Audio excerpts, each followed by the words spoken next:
มีថ្ងៃពណ៌មាសវាស្រែធំទូលាយភៀវបបបក៏តាមដងផ្លូវទឹកមកក្មេងៗញញឹមសំណាច្របំអាដាយភ្នែកតសុខសាន្តក៏ពំមិនตายចេញចាំងយ៉ាងក៏ក្តៅនឹងមានសេរីភាព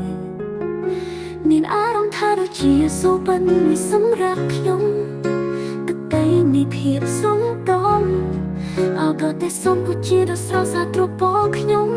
តែដីនៃភាពសុខដុំអោក៏តែសុំពុជាដ៏ស្រស់ស្អាតត្រពោខ្ញុំ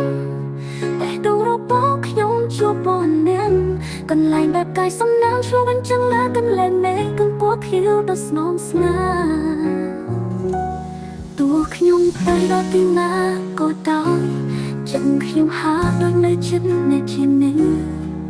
កម្ពុជាក្ដីស្រឡាញ់របស់ខ្ញុំជាផ្ទះរបស់ខ្ញុំគ្រប់កន្លែងមិនអាចបំភ្លេចបានนุ่งฟูនឹងហាក់មិនជ្រៅសម្រស់របស់អ្នកមិនសាបសូន្យឡើយក្នុងម៉ូបុរាណនឹងក៏វត្តជ្រៀងតាមសម័យកាលនឹងគ្រប់តងឡា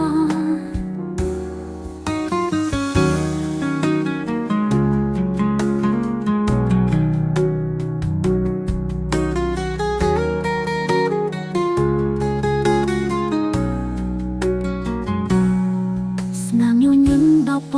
រិសុទ្ធនឹងចិត្តលោភ្លឺជាងថ្ងៃបំភ្លឺពីភូមិលោកឲ្យមើលឃើញកម្ពុជាពិតជាស្រឡាញ់សន្តិភាព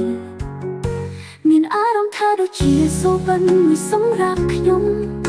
ទឹកដីនៃភាពសុំដុំអោក៏តែសុំពុជាដ៏ស្រស់ស្អាតត្រពោខ្ញុំតែដីនៃភាពសុខដុំអោក៏តែសុំពុជាដ៏ស្រស់ស្អាតរបស់ខ្ញុំនាងគឺជាសូបិនតាខ្ញុំបានរកឃើញជំរាបស្នេហាបងអ្នកកំពុងហៅកាន់គ្រប់សំឡេងដ៏ពិសិដ្ឋគ្រប់ពីកន្លែងដែលជីវិតអាចនាំខ្ញុំទៅឈ្មោះរបស់អ្នកខ្ញុំនឹងនិយាយដោយមកទុនភាពកម្ពុជាស្នេហារបស់ខ្ញុំនឹងនៅចិត្តណាជារៀងរហូតពេលខ្ញុំនៅឆ្លើយខ្ញុំបាត់ភ្នែកសម័យវាស្រែកពំមាសក្លិនមកក្លិនស្រូវក្រអូបឈ្ងុយភៀវក្លាសសេក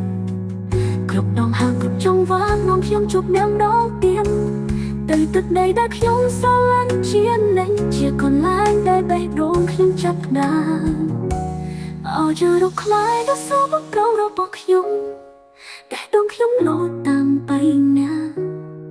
កន្លែងដែលព្រះអាទិត្យចាំចំកំពូលប្រាសាទពីព្រំប្រលឹមហើយសូប៉ិនក៏ភ្លឺឡើង